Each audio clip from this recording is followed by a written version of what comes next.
আজকে আমি বানাবো chilli chicken. Hello everyone, welcome to mom's kitchen. প্রথমে আমি একটি বাটিতে চিকেনগুলি নিয়ে নেব। তাতে 1 চামচ করে আদা বাটা, রসুন বাটা দিয়ে দেবো।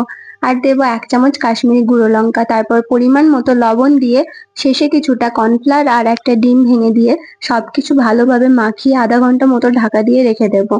আর ততক্ষণে এদিকে আমি চিলি চিকেনের জন্য একটি বাটিতে tomato sauce, green chilli sauce, soya sauce আর কর্নফ্লাওয়ার দিয়ে ভালো মতো মিক্স করে একটি সস তৈরি করে রাখবো।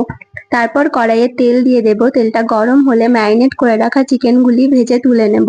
চিকেনগুলি বেশি কড়া করে ভাজবো না, হালকা হালকা করে ভাজবো। আবারও সেই তেলে কুচনো রসুন আর লঙ্কা দিয়ে 2 মিনিট মতো ভেজে নেব। তারপর তাতে কেটে রাখা পেঁয়াজ আর ক্যাপসিকাম গুলি দিয়ে দেব। আর দেব পরিমাণ মতো লবণ। দিয়ে সবকিছু ভালো মতো 5 মিনিট ভেজে বানানো সেই সসটা তাতে দিয়ে দেব। তারপর আবারও 10 মিনিট মতো কষিয়ে নিয়ে চিকেনগুলি দিয়ে দেব।